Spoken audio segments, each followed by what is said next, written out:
You can receive the Bodhisattva vows many times.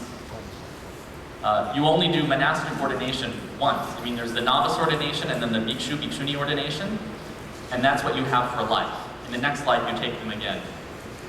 But Bodhisattva vows, we can take them again and again. We can recommit ourselves. So don't avoid taking the Bodhisattva vows because you're afraid of mistakes. Everybody makes mistakes. I guarantee you the Buddha, in his previous lifetimes, he made mistakes, but he still became the Buddha. So don't worry. That was a good question too. Thank you.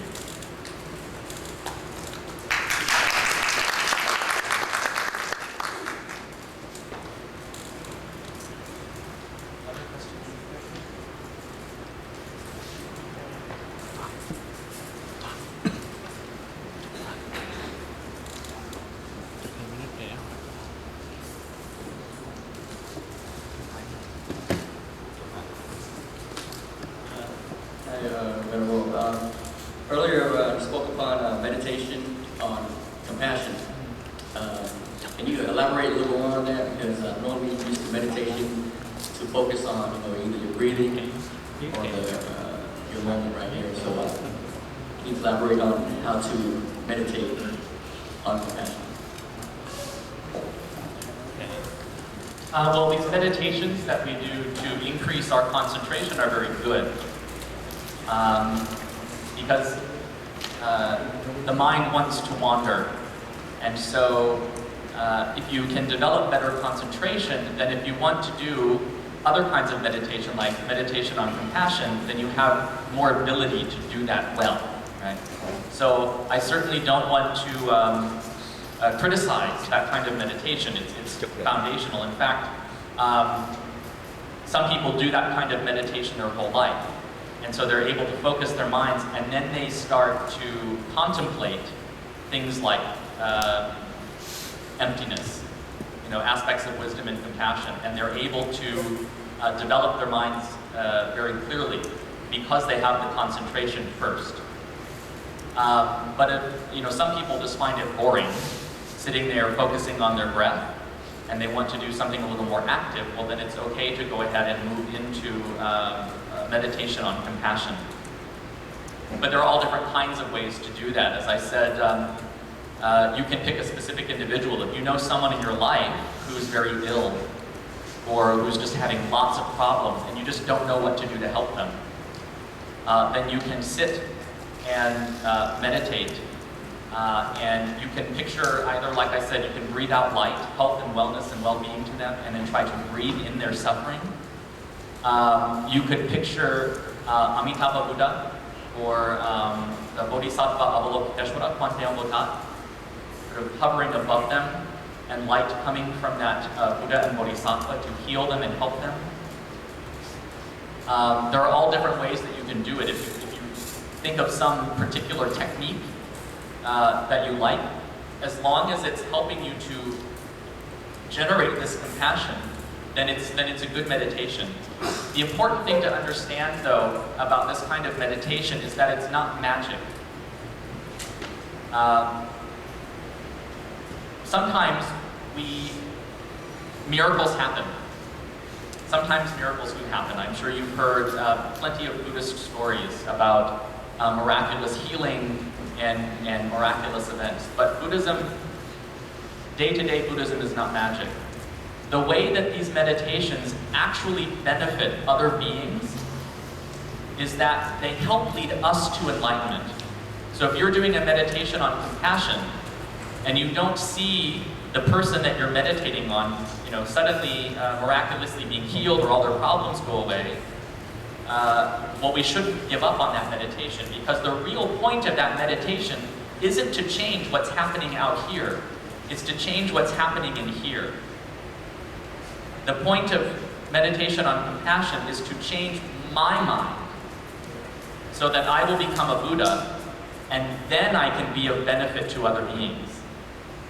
So that's the point of the meditation on compassion.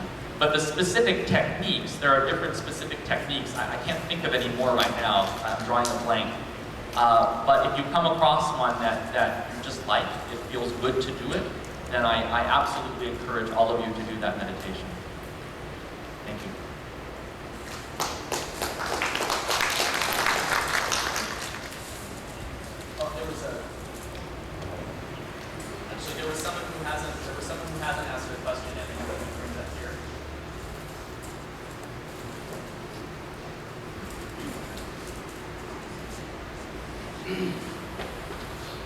Respected, honorable, venerable.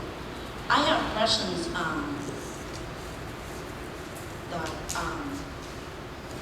is having a prayer service for the deceased Buddha's teaching.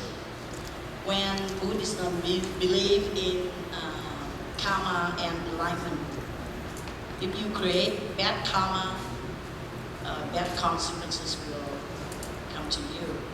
No one can save your life, save your sins, bless or punish you. That's my first question. Let me answer that one first. This is something that I address, sort of, every time I go to a funeral. I don't know the Vietnamese Buddhist ritual very well, but my role at the funerals that I go to is, once the chanting is finished, is to give a little bit of Dharma, a short Dharma talk in English. And what I tell the families is that, first of all, those who've passed on are not in a different location.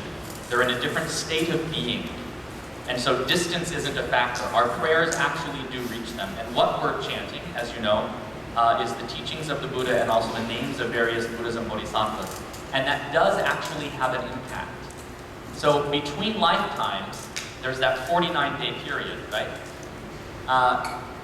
Our prayers are reaching those to whom they are focused upon. And it's reminding them of the Dharma. And it's reminding them of the Buddhas and Bodhisattvas. And so it helps keep their minds focused on the Buddhas and Bodhisattvas and the Buddhist teachings. So that helps set up a better future rebirth for them.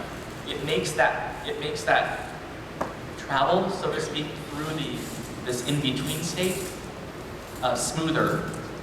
They're not lost, right? And then it helps them to achieve a better rebirth, specifically a rebirth in which they can come into contact with the Buddha's teachings again. The important thing, yes, we all have our karma, but the state of our mind at the moment of death and in between lives is very important. Because our karma isn't fixed and solid, it's not static. Just like everything else, it's constantly changing and evolving. So I create negative karma, but then later, through some Dharma practice, I purify some of that negative karma, right? And I create more merit in the future. So my karma is actually constantly changing. Going up, going down, right? Good karma, bad karma. So the state of my mind at the moment of death is very important.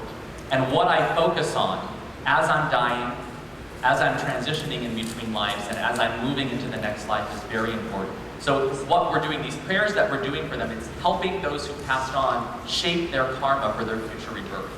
I see. Does that make sense? It sure does. Okay, good. Yeah, so it is very useful. It is very useful. And also for the living people there, to learn about that too.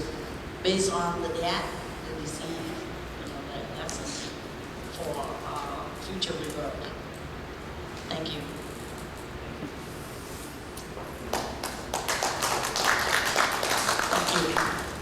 What is the best way to get rid of attachment and ignorance?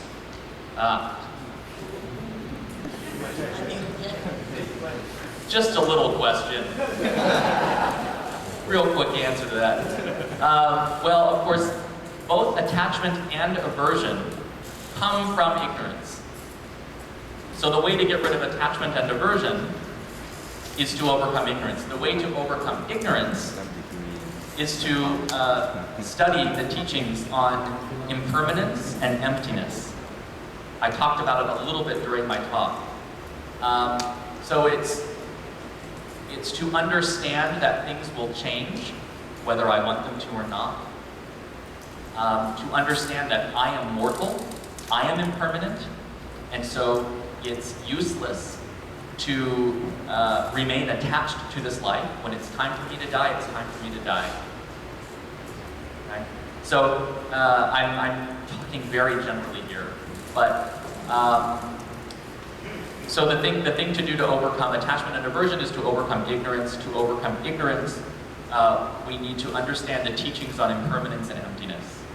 So that's the direction to go to study. I mean, everything in the Buddha Dharma, everything in the Buddha's teaching will help us to overcome ignorance. But the primary thing we talk about is the cultivation of wisdom and also compassion. That's how to overcome attachment and aversion. There was a question, I think again in the back.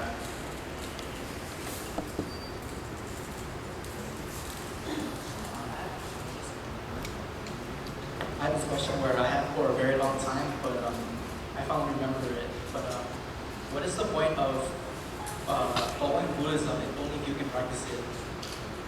And my second question is, isn't it selfish to help yourself and then others? Because I ask that because sometimes relatives tell me that, how can I help myself when I can't even help others yet?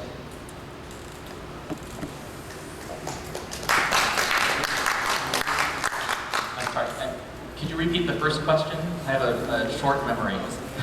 What is the point of Buddhism if only a few can practice it? Okay, what is the point of Buddhism if only a few can practice it? Well, it's not an either-or situation. It's not black and white. It isn't that you do 100% or 0. We all have different inclinations, different interests, and then different capacities. So even as a monk, you know, if you compare me to some other monks who spend their whole lives, they memorize entire sutras, and they spend years and years in meditation in the mountains. Spending years and years in meditation in the mountains, that's just not my style. I like being engaged with people. So I think we shouldn't say, I won't practice Buddhism because I can't be perfect in my practice. Everything that we do related to learning and practicing the Dharma, it's like you're building